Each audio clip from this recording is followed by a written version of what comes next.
Hey guys, what's happening? Welcome to the channel. So Valve just posted an announcement regarding the format and schedule of TI-11, and it's significantly different from our typical international. Now this video isn't only about what I think of the format, the purpose is to talk about what kind of changes this format will likely mean for the event, which I believe is a meaningful discussion. By the way, if you're new to this channel, we usually do videos on bigger topics. I have a video coming very soon analyzing whether the new NGX with Sumail will be a strong team. But the announcement dropped and I wanted to do this quick video first instead. Okay, so just in case you haven't seen the announcement yet, there will be 30 teams at Singapore this year. The 12-team wildcard qualifier goes from October 8 to 12.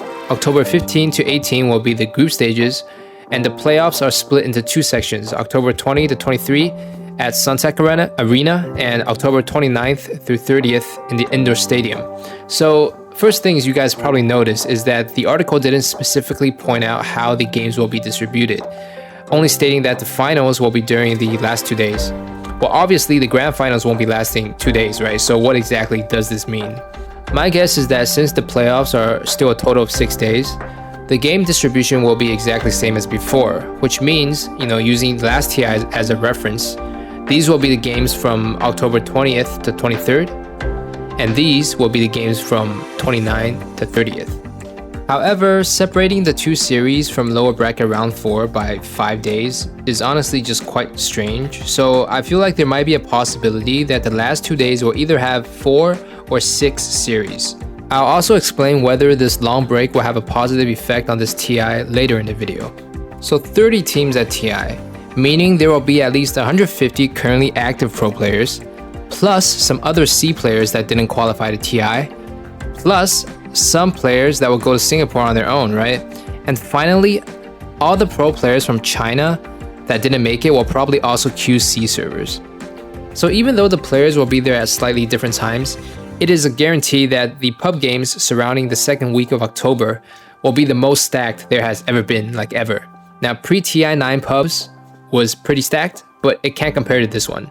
And this channel will definitely be doing some content on these pubs if there are some spicy games, so stay tuned for that.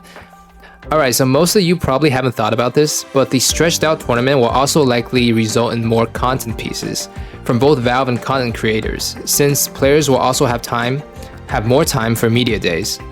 Hype teasers are definitely the one I'm most looking forward to. I really hope each team gets some absolutely crazy teaser clips, Honestly, with the whole event being near a month, the production team has endless possibilities. Okay, so let's talk about the format a little bit more.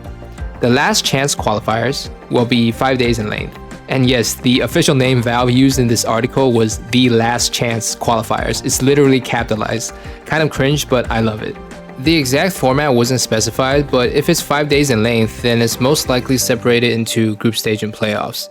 I would really like to see Valve come up with a unique format that we haven't seen too much of before. I personally think that the first places from each region should have some sort of competitive advantage over the second places, but I'm sure some of you want to see them have an equal chance.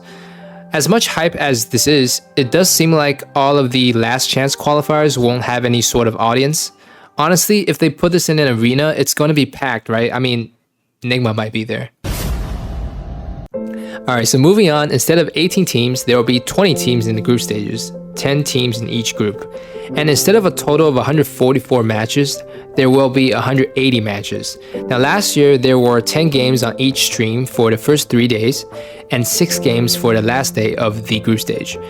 This time around, if we do the math, there will be most likely at least 12 games or 6 best of 2 series on each stream for the first 3 days, and for day 4, the longest stream will have 8 games. So I'm actually really surprised that Valve didn't increase the group stages to 5 days. I mean, I guess we're either just gonna have super short breaks, or we're gonna have 16-hour streams, or potentially we're gonna have 5 streams, which is a bit too chaotic. But anyways, we're in for a treat. Final thing. Is the 5-day long break between day 4 and 5 of the playoffs good or bad for the event? Now I've been scrolling through Reddit and I see many posts saying how the break is too long and it takes away hype instead of building it. Well, first off, I think a 5-day break is indeed a bit extended, but it's not the worst decision. The timing of the break though is undebatably trash. Because the counter argument to this will be that even during the break, since all the players are in Singapore, there will be so much content and maybe even interesting pubs to prolong the hype. But the thing is, by that time, there will be only either 5 or 6 or perhaps even 4 teams remaining in the tournament, depending on how Valve formats the tournament. And I doubt most of these disqualified teams will stay there that long, for a 5-day break. So they'll probably leave Singapore, which really takes away from the festival experience of TI. If they just wanted to extend the event, having a break after a day 3 or even day 2 would be much better.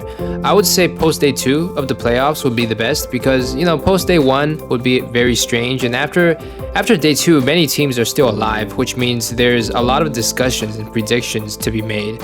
Also, I would like to mention that ever since TI existed, the way Valve decides to distribute the games throughout the days might not be the best method. I made an alternative schedule just for some fuel for thought. I think it would be absolutely amazing if the tournament proceeded in this manner instead. Let me know what you guys think. In terms of online viewership, I don't think there will be any difference for the finals. It'll probably boost viewership for day 3 and 4 of the playoffs, since those which are usually on weekdays are now on weekends. Okay, so those are the potential effects the new format will have on TI-11. If you liked the video, please consider supporting the channel. Thanks for watching. See you later.